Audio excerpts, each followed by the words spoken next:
सबसे खालची Aditya recording studio हटनीसले।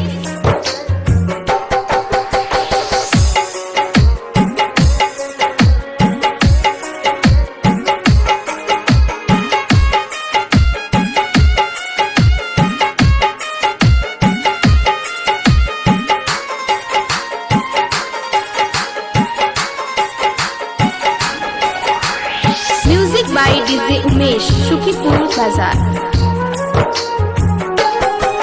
ससुराल जाइ छी त जा हम दुआ दै छियै रानी, सैया के सेज सजेबै भूल जाब हमरा ये रानी। हो आ ससुराल जाइ छी त जा हम दुआ दै छियै रानी, सैया के सेज सजेबै भूल जाब हमरा ये रानी। छिनलक विधाता लब के हो, छिनलक विधाता लब के कहतक तरीब में नहीं चलो ए जान हमरा नसीब में, नहीं चलो ए जान हमरा नसीब में।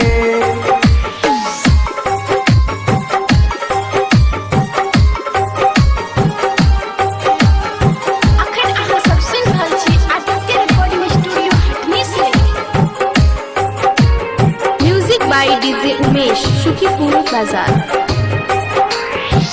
दोष नहीं यहाँ के ऊपर वाला सब कराबै छै, आ कखनो हंसाबै छै आ कखनो रोलाबै छै। आंसू मत गिराओ सनम दर्द हमें होता है, आंसू मत गिराओ सनम दर्द हमें होता है। मन तो समझ जाता है लेकिन दिल बहुत रोता है, बहुत रोता है।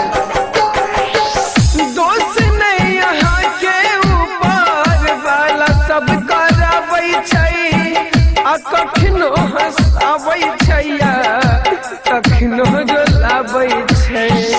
गलती कलक देवता जन्म हो,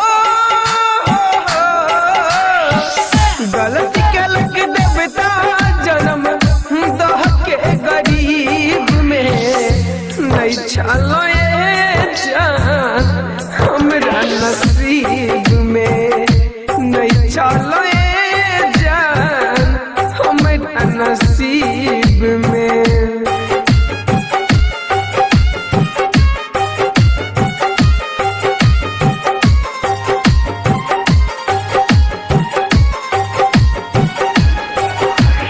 music by DJ Umesh Shukipur बाजार।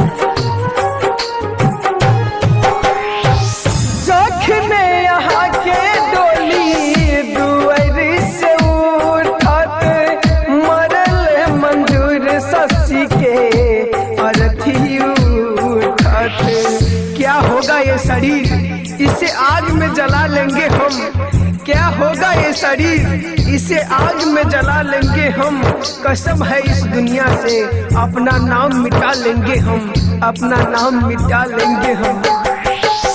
जखने यहाँ के डोली दुआरी से उठत मरल शशि मंजूर के अर्थी उठत।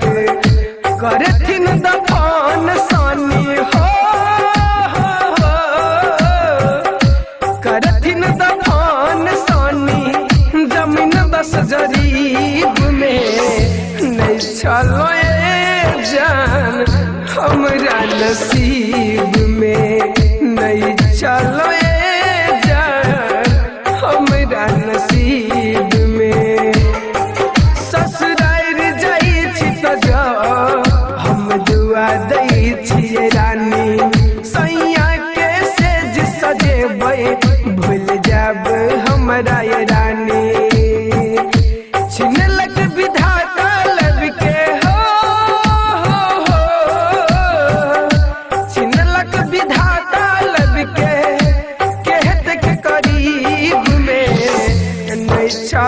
ये जान हमरा नसीब में नहीं छालो ये जान डीजे हमरा नसीब में। MR production Aditya recording studio present.